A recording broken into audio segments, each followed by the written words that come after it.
There can be no life without order. Good, evil, darkness, light. There must be balance in the universe. Such is the decree of the Charred Council, an ancient body charged by the Creator to preserve the very fabric of existence. But the balance has been broken. Even now, Earth smolders in ruin, fallen to the demon lords, and the Destroyer carves a new kingdom amongst his mighty chosen. Some say the Horseman War triggered the apocalypse, that he rode to Earth unbidden and doomed all of mankind. But what of the other horsemen, fearless enforcers of the Council's will? What of fury, strife, and death? To know those names, you must first know another. Nephilim, cursed union of angel and demon. The Nephilim took countless realms of the sword and burned them to ash. But four amongst them grew weary of the slaughter and feared their conquest would imperil the balance. And so a truce was made. The four would serve the Council in exchange for unimaginable power. Thus were the dreaded horsemen formed, and the riders' first task was to purge their own brethren from creation, to annihilate the Nephilim and destroy their souls. Let us now cast our gaze to one amongst the four. Not War, who lies chained at the Council's feet, professing his innocence, but one who would save his brother above all else. He has many names: Kinslayer, Executioner, Death.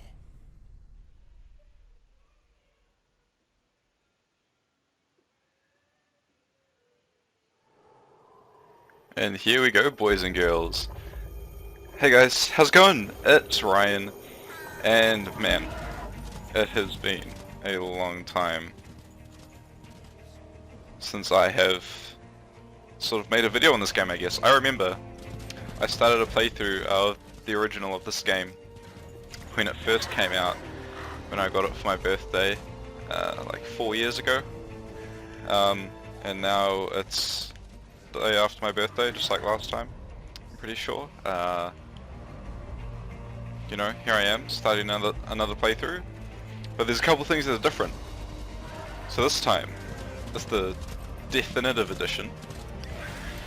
So the game has been completely overhauled, and it is now just, it looks a lot better, it runs a lot better, and it's just a lot better to play. And man, I'm really excited to be doing this, but you're probably wondering why. Ryan, why are you doing this, you know? I'm just actually gonna, before we start here, gonna turn this music volume down because I can tell it's already a little bit loud, I think. But basically, I'm just playing through the game again. I want to try some new things with my channel, and I know I sort of said that a bit ago, and then I sort of went dead again. But I've sort of reached a point in my life where, as of now at least, I'm sort of just done with multiplayer games, and just, one, they take up too much time, just with study and everything, and with single player games such as this I have a lot more freedom with when I want to play and sort of just relax and enjoy myself. And then, as well as just, I don't know, I like multiplayer games would just put me in a unusual sort of mindset or state. So we're just playing here, so we're playing with the controller this time, and there might be a couple of you who watched my original playthrough of this. I didn't get very far just because the port of the game was so poor and it just wasn't very enjoyable for me to play at the time. However, this version is much nicer. I might see how it goes, and I might switch to a keyboard and mouse, but a controller just makes everything more relaxed, and it works well with this game. It doesn't really matter which one you use. I am playing on the apocalyptic difficulty as well, so, oh, I'll need to go equip my weapon. But, yeah, so we're playing on the apocalyptic difficulty. It's not the hardest, which is definitive, because I'm pretty sure that's the one when you die, you kind of die for good. So definitely don't want to be doing that. So I'm basically just testing the waters of this episode at least, seeing how things go. I do only have I have about 6 weeks left of lectures, and then I sort of go on exam break. Then I have 3 exams over the course of about a month to do, and then I will be done with school, my first year of university, and then I will be on my summer vacation until like beginning of March next year. So I sort of want to get prepared before summer happens, and sort of get some things going on my channel and sort of figure out what direction I want to head in before I sort of reach that point, so I can actually spend my summer being productive and doing things, as opposed to, you know, sort of starting off then and taking all summer to maybe like grow, and then reaching the end of it, like reaching the end of the summer after I've already grown or whatever. So hopefully we can sort something out. That'd be really great. But now let's see. I think I jumped down here to reach that other place, but I'm not too sure. But because we are playing on the harder difficulty, I am going to sort of try and kill all these enemies that we meet, just so I can sort of like get more XP and sort of be at a more appropriate level going into things, just to make defeating the enemies a little bit easier. Now, oh, so that's where we came in. Looks like we're going to miss that chest. I really want to go for that chest though. Oh, there's an auto loot option. Alright. Yeah, it is on. Okay. But one thing I also did purchase, sort of for my birthday, was a PlayStation 2. And I bought some of the old games that I used to play as a child, and it doesn't look like I'm going to be able to sort of jump down like this. Oh, no, I did not want to fall off there. Okay, we're going to give up here. But anyway, I bought a PlayStation 2, and I bought a huge collection of all the old games that I used to play. A PS2 was, I don't think it was the first, I guess it was the first console I owned. I did get a Game Boy Advance earlier that year when I did get a PlayStation, but I guess you could say the PlayStation 2 was sort of the first big console that I got, and it really is what kickstarted sort of my love for games. So I am maybe looking into doing some playthroughs of that, or maybe streaming all of my old games as I play through those. I can only do that over the summer, however, because I only have fiber when I go home over the summer. My flat does not have fiber, even though it runs through the street, and I can, if I sit in the lounge, I can get fiber from across the road. But yeah, so no luck streaming until I go home over the summer. But I can do the playthroughs and have sort of things like this series, hopefully, to keep me busy until I can get back and sort of start things like that. But I don't really want to make this sort of a too much of a serious thing, I guess. More so just sort of just relax, have some chats, play one of my favorite games of all time. So sort of this links back to the whole PlayStation 2 thing as well, because I'm sure this will be the same as a lot of you who sort of, you know, owned a PlayStation or an Xbox when you were younger. But, you know, for me personally at least, I loved, you know, the classic platforming games, Ratchet and Clank, Jak and Daxter, all that sort of stuff. And so, you know, sort of being mainly a PC gamer the past few years, those sorts of games are pretty hard pressed to find. And if you do find some, they're generally nowhere near as good as, you know, the old PS2 games that you would have played. But the Darksiders franchise is, you know, definitely one of the closest things, and sort of playing this game is basically like a next-gen platformer. So it sort of brings back those old memories while also, you know, being its own game and still being a good game, regardless of sort of that nostalgia factor that it might have. So I still think this is one of the most underrated games like ever made, and it's an absolutely like fantastic game that everyone should definitely check it out, and there's like no excuse not to check it out, since it usually goes on sale on all the Steam sales for like less than $5, I'm pretty sure. So that's pretty crazy. Now, one thing about this version is I don't think I get all the DLC. So I do have all the DLC for this game, but I don't think the definitive version actually sort of deals with the DLC.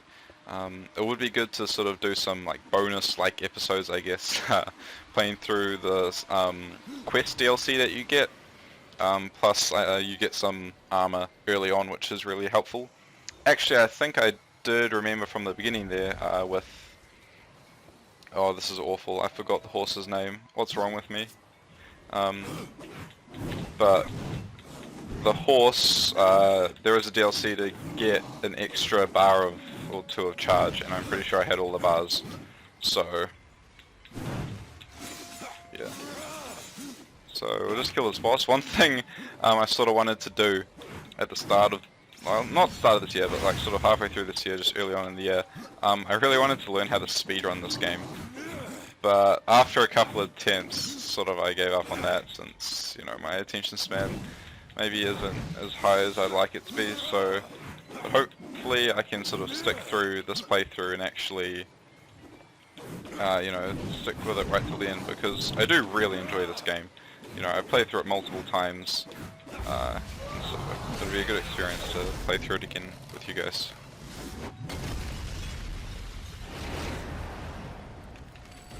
Alright, now I believe we're... Yeah, we just got up here and then we're basically at the Crowfather. And then we have to kill War. So, hopefully that turns out well. Now I know here, for the speedrun, you can actually do the speedrun on the definitive version as well, because they fixed some of the glitches.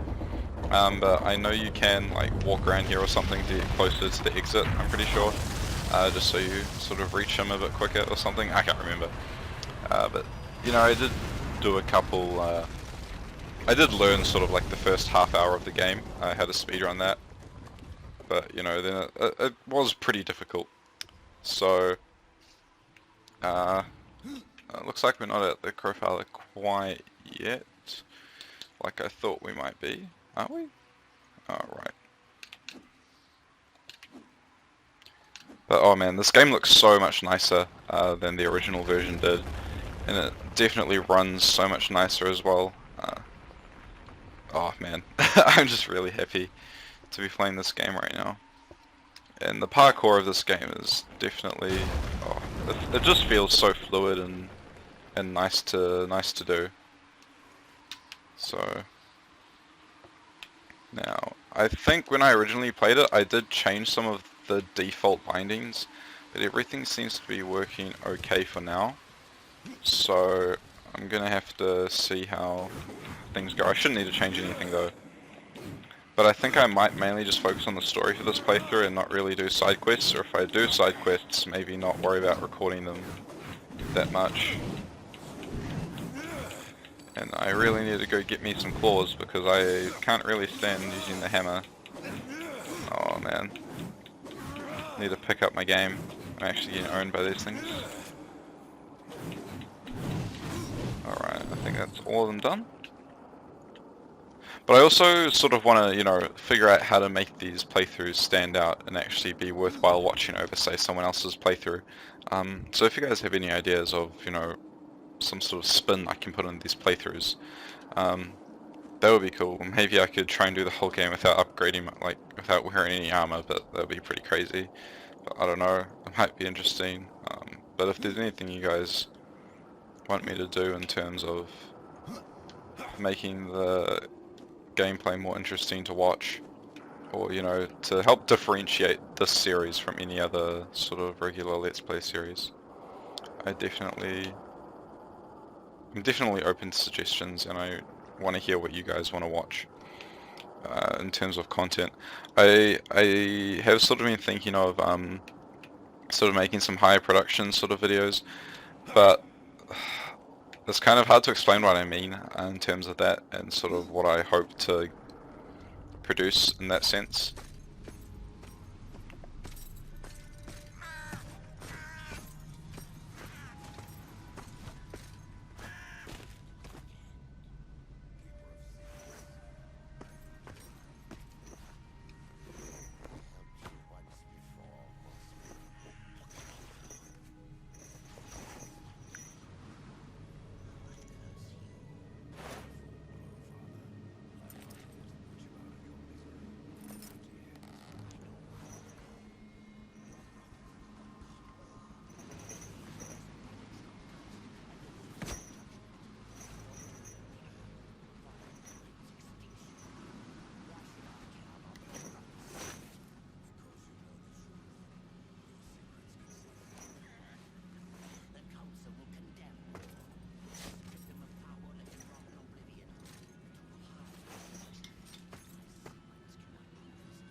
Alright, so first things first. I'm really sorry about this, but I realized during that cutscene that the voiceovers are way too quiet, so I'll just put the sound up for those and hopefully it'll be more balanced now. And man, I remember this fight's actually pretty difficult. So I'm already down to like half health, yeah, under half health, and War kinda does a lot of damage, if I remember. So I basically need to dodge him, like pretty much dodge like every hit, and sort of some of the effects feel like they're really loud, but some of them aren't. Okay, so that feels like a better balance, kind of. Oh my goodness, sorry about this. It was fine when I tested it earlier, but I have no idea what's going on now. Okay, so it seems that the hammer is definitely the best way to go, since that's doing the most damage to him. Oh, so we're halfway, so we get a quick time event now, I believe. Oh, it's really the wrong button, because I thought I was playing on a PlayStation controller, so I was pressing A instead of X. That's one thing that still messes me up, even after all these years. So it looks like we might die here. Right at the beginning. I don't even have any health potions. So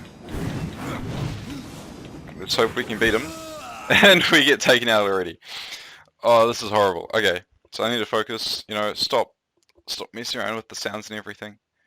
And hopefully we can actually get this instead of, you know, starting off with like an absolutely horrendous start. So we can skip the cutscene, so everything's fine.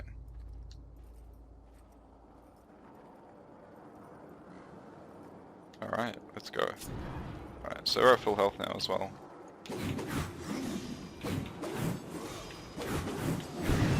So yeah, some of the sounds are still really quiet, while some of them are much louder than the others. I'm not sure why. But anyway, okay, we're here. I'm gonna press the right button this time, and we're gonna get through this. Alright, we got it. And I know that... So basically one of the things that happened is this remaster of the game was developed by a different studio than the original Darksiders was. Because the original company sort of went bankrupt or something. So it was originally Visual Studios, I believe, who created the first two games. And then now it got moved over to Nordic Games. Because I believe it was THQ, the publisher, who went bankrupt, and so that's what's happening here. That's how I remember it, at least. I think that's how it went down. And at the moment they're in the middle of basically making this version, but of the first game, which is pretty cool. But you know, I'm eagerly anticipating the third game. And so we defeated War, and now we kill the Crowfather. We just completely own him.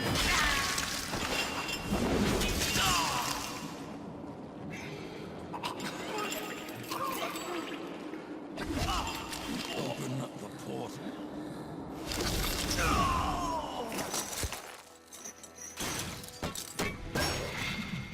Your secrets die with you, old fool. My secrets, but not yours.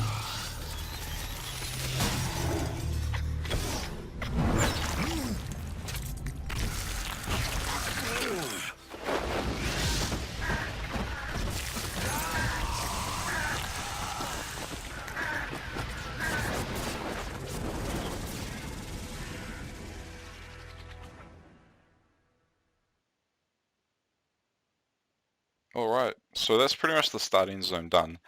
And I think there might be an appropriate place to sort of leave this first pilot episode at, so you guys can sort of, you know, judge if you wanna... The uncountable worlds of our universe swirl in an endless abyss. Many worlds ravaged by time or conflict are swallowed by the abyss, returned to the nothingness from which they were formed.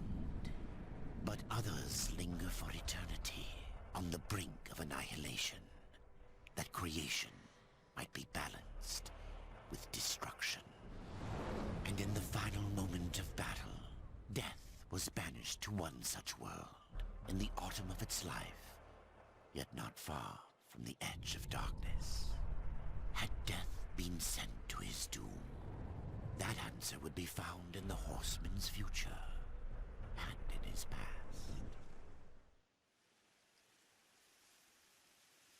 Be still, horseman. You are wounded. Don't touch me. Your arrival here is a bad omen. Yes. It troubles me greatly.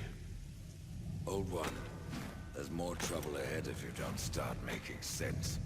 Where is the Tree of Life? Life?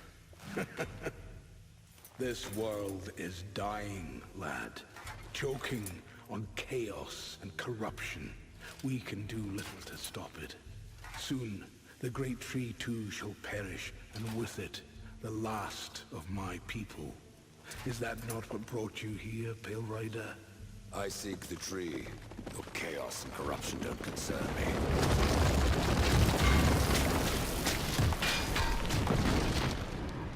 Well, looks like we'll need to defeat these baddies before the end of this episode.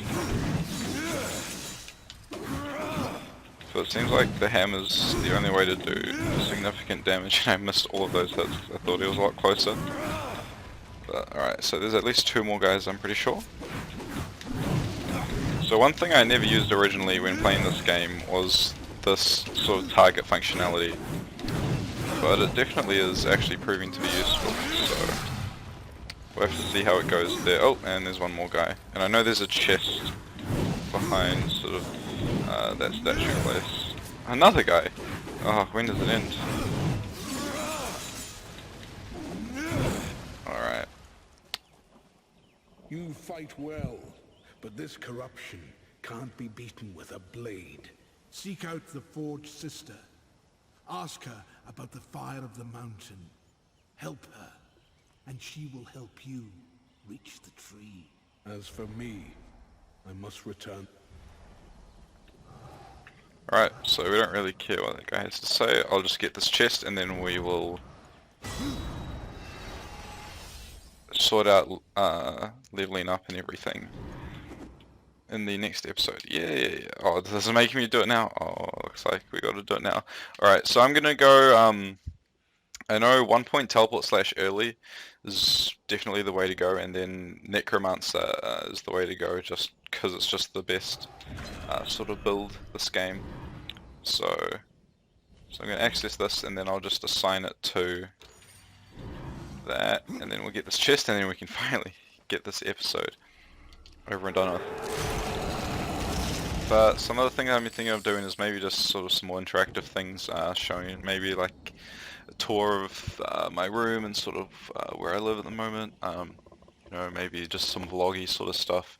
Just sort of expand broaden my horizons, expand my content, test some things out, see what works, see what doesn't work. But thank you so much for tuning in for this episode. If you made it this far, like, I appreciate that a lot. Just, you know, please let me know how I can improve and sort of what sort of things I can do, you know, to make the series more enjoyable for you guys to watch. So hopefully I'll catch you guys in the next episode.